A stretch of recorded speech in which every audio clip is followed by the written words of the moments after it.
are in. Folks, prepare to see the greatest franchise ever. Oh, it's true. When you ask people who are the greatest 5 players in the history of the NBA, 9 times out of 10, this man appears. Magic Johnson, in just his rookie season, brought the Los Angeles Lakers an NBA championship and won the MVP award in the finals, the youngest man to ever do it at only 20 years of age. Johnson would bring 5 NBA titles to the Lakers. He would win the MVP award 3 times for the regular season and be nominated to the All-Star game 12 times. Doing this all for the same team, some people consider Magic to be the greatest Laker of all time. Yeah. But when you ask me who the greatest Laker is, I'm looking at this guy right here. 98 overall. This one's from 2006, of course. It's Kobe Bryant.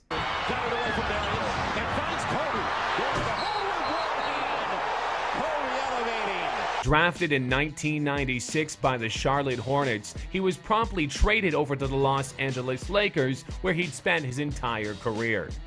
Recently retiring after 20 amazing seasons, like Magic, Kobe was also part of 5 NBA championships, but this guy played a little bit longer, had 18 All-Star appearances. That's crazy. The 2008 MVP was also nominated to the NBA First Team 11 times. I believe that is a record as well. But it seems a lot of people have a different opinion if Kobe was the best Laker or if it was Magic. Let me know what you think in the comments below. For the greatest small forward we have for the Los Angeles Lakers, this one is 89 overall from 1959, Rookie of the Year, Elgin Baylor. Regarded by many as the best basketeer in the world.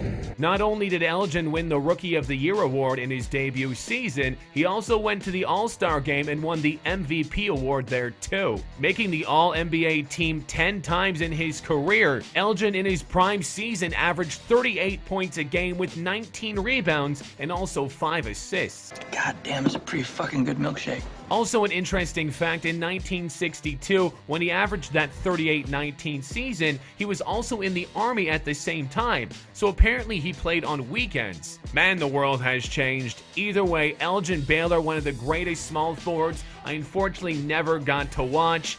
That's probably because he played in the 60s. Baylor, let's do it. And in our starting power forward position, even though he's definitely not a power forward, this one is from 1971, 99 overall. I think it's the best card in the game. Of course, it's Kareem Abdul-Jabbar. Some people consider Kareem to be the greatest NBA player of all time, while he is the all-time scoring leader with 38,387 points. Jeesh, that's a lot. You don't say.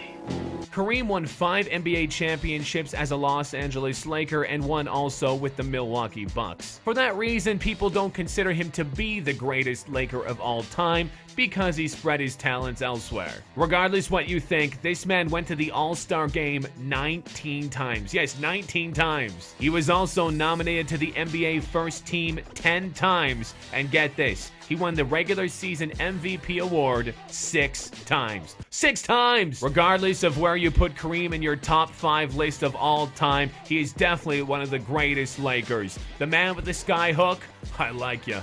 And to play the center position, one of the most entertaining players, I'll say second favorite player of all time. This one is 97 overall, of course a diamond. It's Shaquille O'Neal. Drafted in 1993 by the Orlando Magic, Shaquille O'Neal, of course, won the Rookie of the Year. I say of course, because this was a dominant player. I think Shaq was, in his prime, the most dominant player in the history of the NBA. I stand by that as well.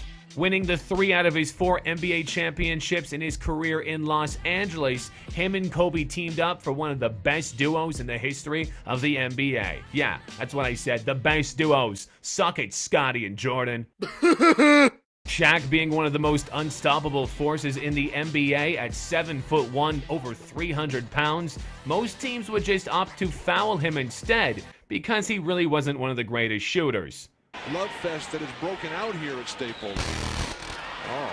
Shaq, I love you, I miss you, but I see you all the time in commercials. Keep getting that cheddar. And to the bench we go with another center. This one, 97 overall, a diamond. Have you heard of him? His name? Wilt Chamberlain. Now, Wilt only spent 5 years for the Lakers. That's why we decided not to start him today. But don't let that get in the way of what he did. This man did win an NBA championship in those 5 years. Even though it wasn't in LA, this man scored 100 points in a game. Yeah, the NBA record, 100 fucking points. He also averaged 50.4 points that season.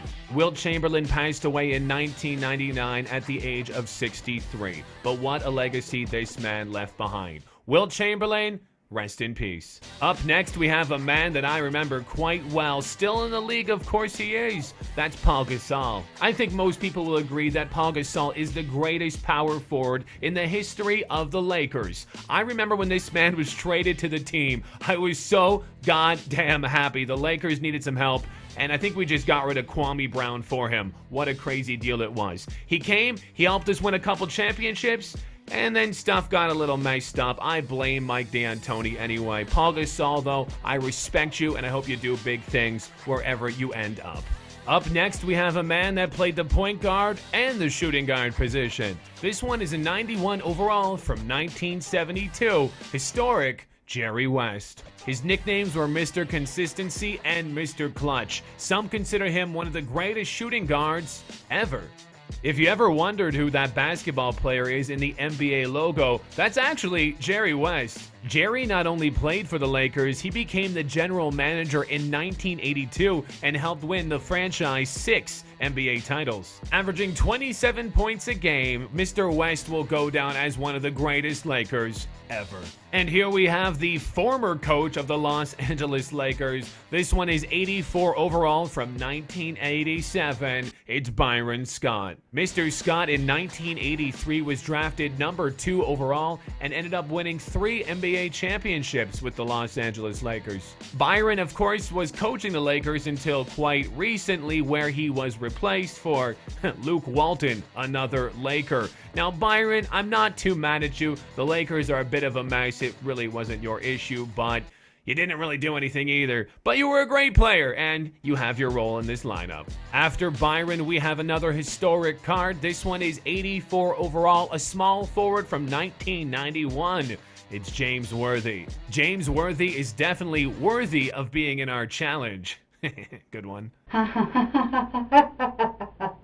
He played his entire career for the Los Angeles Lakers and is a 3-time NBA champion and actually the current assistant coach of the Los Angeles Lakers. In 1988, he won the NBA Finals MVP and has his jersey retired. Number 42 hangs above the rafters. Up next, we have a man that some people might debate. Not me. 88 overall. This one's from the Pacers. Defensive Player of the Year, Ron Artest. Now, Ron Artest played for many teams in his career, as you see the Pacers here, and he spent 5 years as a Laker. But in those 5 years, he did win us an NBA championship. He was very crucial in that Game 7 against the Celtics. Ron Artest, of course, just played the prior season on the Los Angeles Lakers. You might not have recognized him, though, because he changed his name to Metta World Peace. I don't know what he was thinking. I don't know what got into me. I don't know why I did that. Anyway, Ron is one of my favorite players of all time, so I had to put him in here. Again, this list is based on what I think are the greatest players and the ones that are available. Either way, Metta World Peace. Now, fuck it. It's Ron Artest. And you knew this man was going to be here. A power forward, a 74 overall. This one's from 1998. Robert Horry. Robert's done very well for himself in his career. He won 7 NBA championships and 4 in Los Angeles. Robert was never really considered a starting power forward, but when he was out there, there's a reason they call him Money Shot. Bryant putting the move on Christie. Rebound O'Neal. Coming up short. Horry for the win. Robert, for your clutch shots, you've made the all-time Lakers team. And last but not least, we have for the greatest Lakers team ever, the GOAT, Robert Sacre. Are you fucking kidding me? Drafted in 2012, just barely in the second round, he was the final pick, the 60th pick. That's right.